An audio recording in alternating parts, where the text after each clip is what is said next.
നമസ്കാരം, എല്ലാവർക്കും നമസ്കാരം. ഡബിൾ മല്ലു വേൾഡിന്റെ ജസ്റ്റ് ബ്ലൗസ് ആണ്. ഇന്ന് നമ്മൾ സംസാരിക്കാൻ പോകുന്ന ഒരു വിഷയം കടബാധ്യതയെ കുറിച്ചാണ് ആക്ച്വലി പറയാനായിട്ട് പോകുന്നത്. ഒരുപക്ഷെ നമുക്ക് ഒന്നല്ലെങ്കിൽ വേറെ രീതിയിൽ കടങ്ങളൊക്കെ ഉള്ളവരായിരിക്കാം, അല്ലെ?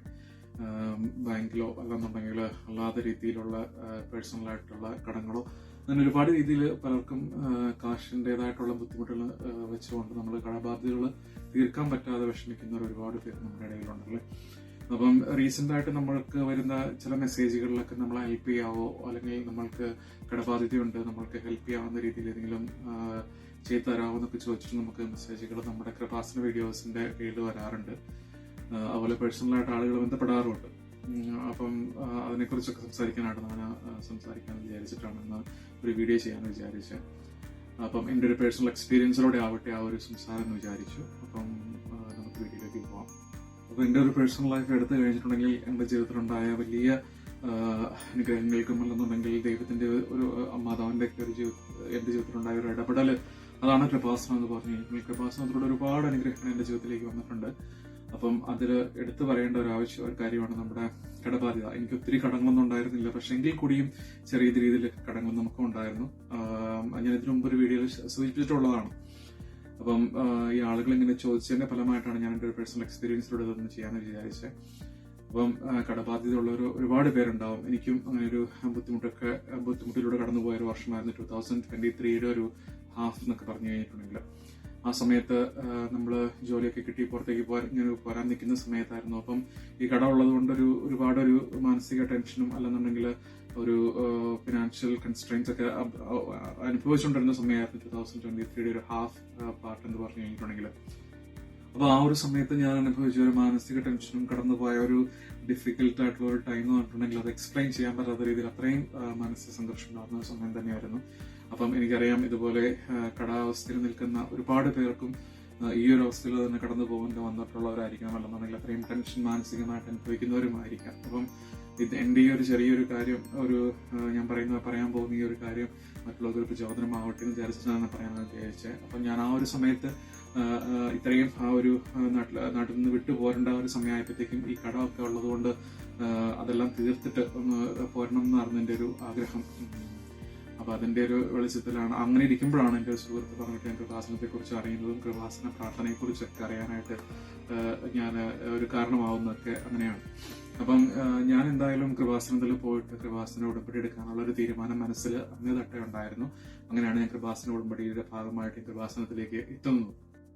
അപ്പൊ ഈ കൃപാസനത്തെ കുറിച്ച് ഞാൻ മെസ്സേജ് വഴിയും അല്ലെന്നുണ്ടെങ്കിൽ ആളുകൾ പറഞ്ഞറിഞ്ഞതിന് ശേഷം എനിക്ക് മനസ്സിലൊരു ഉറച്ച തീരുമാനം ഉണ്ടായിരുന്നു. കൃപാസന ഉടമ്പടി പോയി എടുക്കണം, പ്രാർത്ഥിക്കണം എന്നൊക്കെ ഒരു മനസ്സിലൊരു ഉറച്ച തീരുമാനത്തോടുകൂടെ ഞാൻ കൃപാസനത്തിലേക്ക് കടന്നു ചെല്ലുന്നത്. അപ്പൊ കൃപാസനത്തിൽ കടന്നു ചെന്ന് ഞാൻ ആ ക്ലാസ്സുകൾ അറ്റൻഡ് ചെയ്ത് കൃപാസന ഉടമ്പടിയിലേക്ക് കയറുന്ന ആ ഒരു ടൈം എന്ന് പറഞ്ഞിട്ടുണ്ടെങ്കിൽ അതൊരു ഭയങ്കര ഒരു മാനസികമായിട്ട് നമുക്ക് സന്തോഷം തരുന്ന ഒരു അനുഭവം തന്നെയായിരുന്നു പറയാൻ പറ്റും. അവിടെ ചെല്ലുമ്പോൾ തന്നെ നമുക്കൊരു ആശ്വാസവും ഒരു പ്രത്യേക ഒരു അനുഭവം നമുക്ക് കിട്ടുന്ന ഒരു സ്ഥലമാണ് നമുക്ക് കൃപാസനം എന്ന് പറഞ്ഞിട്ടുണ്ടെങ്കിൽ. പലർക്കും അങ്ങനെ ആയിരിക്കണം എന്നില്ല. ഇപ്പം പലരും നെഗറ്റീവ് പറയുന്നവരുണ്ട് കൃപാസനത്തെ കുറിച്ച്. പക്ഷെ എന്റെ ഒരു ജീവിതത്തിലെ എക്സ്പീരിയൻസ് എടുത്ത് പറയുകയാണെന്നുണ്ടെങ്കിൽ കൃപാസനത്തെ കുറിച്ച് എനിക്ക് ഒരുപാട് നല്ല എക്സ്പീരിയൻസും അതുപോലെ തന്നെ ഒരുപാട് അത്ഭുതങ്ങളുടെ ഒരു എക്സ്പീരിയൻസ് ആണ് എനിക്ക് പറയാനുള്ളത്. അപ്പം അങ്ങനെ ഈ ഒരു കടബാധ്യത മാത്രമല്ല, അതിനോടനുബന്ധിച്ച് വിസ പ്രോസസ്സിംഗ് ഒരുപാട് നിയമങ്ങളുണ്ടായിരുന്നു ആ ഒരു സമയത്ത് ഞാൻ കടന്നു ചെല്ലുമ്പോൾ. കടബാധ്യത എന്ന് പറഞ്ഞാൽ വലിയൊരു കടബാധ്യത ആയിരുന്നില്ല എനിക്ക്, പക്ഷെ എങ്കിൽ കൂടിയും അതെന്റെ ഒരു ബാധ്യത തന്നെയായിരുന്നു എന്ന് പറയാം. അപ്പൊ അങ്ങനെ കൃപാസന പ്രാർത്ഥനയിൽ അല്ലെങ്കിൽ കൃപാസന ഉടമ്പടി പ്രാർത്ഥനയിൽ നമ്മൾ വെക്കുന്ന നിയോഗങ്ങളിൽ ഒരു നിയോഗം നമ്മൾ പോരുന്നതിന് മുന്നേ ആയിട്ട്, മീൻസ് നമ്മുടെ ജോലിയൊക്കെ കിട്ടി നമ്മൾ പോരുന്നതിന് മുന്നേ ആയിട്ട് എന്റെ കടങ്ങളൊക്കെ ഒന്ന് ഉണ്ടായിരുന്ന ആ ഒരു കുറച്ച് കടം, വലിയൊരു കടമായിരുന്നില്ല ഉറപ്പായിട്ടും, വളരെ വലിയൊരു എമൗണ്ട് ആയിരുന്നില്ല അത്. പക്ഷെ എങ്കിൽ കൂടിയും അത് പൂർണ്ണമായിട്ട് തീർക്കാനുള്ള ഇതും കൂടെ കിട്ടണേന്ന് വിചാരിച്ചിട്ടായിരുന്നു ഞാനത് നിയമങ്ങളൊക്കെ വെച്ച് എല്ലാം പ്രാർത്ഥിച്ച്. അതിന്റെ ഫലമായിട്ട് എനിക്ക് KSIF ആയിരുന്നു ഉണ്ടായിരുന്നത്. ചിട്ടി പിടിച്ച് അതിന്റെ മുകളിലേക്ക് അടയ്ക്കാൻ പറ്റാതെ അങ്ങനെ വന്ന ഒരു കടമാണ് എനിക്ക് സത്യം പറഞ്ഞിട്ടുണ്ടെങ്കിൽ. അപ്പം എന്തായാലും ഞാൻ പ്രാർത്ഥിച്ചതിന്റെ ഫലമായിട്ട് കൃപാസനത്തിൽ പോയിച്ച് ഫസ്റ്റ് ഉടമ്പടി എടുത്ത് പ്രാർത്ഥിച്ചതിന്റെ ഫലമായിട്ട് ഞാൻ പോരുന്നതിന് മുന്നേ ആയിട്ട് അവരെ എറണാകുളത്ത് അദാലത്ത് വിളിക്കുകയും കൊടുക്കാനുണ്ടായിരുന്ന തുകയുടെ വളരെ കുറഞ്ഞ ഒരു തുകയിലേക്ക് അത് അദാലത്തിലൂടെ എനിക്ക് ശരിയാക്കി കിട്ടിക്കുകയും ആ പൈസ അടച്ചു തീർത്തിട്ട് എനിക്ക് ജോലിയും കിട്ടി പോരാനായിട്ട് സാധിച്ചു എന്നുള്ളതാണ്. വളരെ ചുരുക്കിയാണ് ഞാൻ ഈ കാര്യങ്ങൾ പറഞ്ഞത്. ഇതിന്റെ അകത്ത് ഒരുപാട് കാര്യങ്ങളുണ്ടായി. അങ്ങനെ കൃപാസന മാതാവിന്റെ നൽകിയ ഒരു വലിയ അനുഗ്രഹത്താൽ എനിക്ക് എൻ്റെ കടങ്ങളെല്ലാം തീർത്ത് എനിക്ക് ജോലിയെല്ലാം ഓക്കെ ആയി, വിസയൊക്കെ ഓക്കെ ആയിട്ട് എനിക്ക് അതെല്ലാം തീർത്ത് ആ ടെൻഷനൊക്കെ പൂർണ്ണമായിട്ട് എടുത്തു മാറ്റി നമുക്ക് കടന്നു പോരാനായിട്ട് സാധിച്ചു. അപ്പം കൃപാസനത്തെ കുറിച്ച് പറയുന്ന നെഗറ്റീവ് പറയുന്ന ഒരുപാട് പേരുണ്ട്, അല്ലെങ്കിൽ നമ്മുടെ വീഡിയോസിന്റെ കീഴിൽ വന്നിട്ട് ഒരുപാട് ആളുകളൊക്കെ പറയാറുണ്ട്. പക്ഷെ അതൊന്നും നമ്മൾ കാര്യമാക്കേണ്ട കാര്യമല്ല. കാരണം ഓരോരുത്തരുടെ ജീവിതാനുഭവങ്ങളും അല്ലെന്നുണ്ടെങ്കിൽ നമ്മൾക്കുണ്ടാകുന്ന അനുഭവങ്ങളാണ് നമുക്ക് എപ്പോഴും പാടാവുന്നത്. അപ്പം കൃപാസനമ്മയുടെ ഒരുപാട് അനുഗ്രഹം പ്രത്യേകിച്ച് കടവുള്ളവരൊക്കെ പ്രാർത്ഥനകൾ നിയോഗമായിട്ട് കഴിഞ്ഞ് പ്രാർത്ഥിച്ചു കഴിഞ്ഞിട്ടുണ്ടെങ്കിൽ കിട്ടും എന്നുള്ളതിന് ഏറ്റവും വലിയ ഉദാഹരണമാണ് ഞാൻ. അതുപോലെ എന്നെപ്പോലെ തന്നെ ഒരുപാട് അനുഗ്രഹങ്ങൾ കിട്ടിയ ഒരു വേറെ പേരുമുണ്ട്.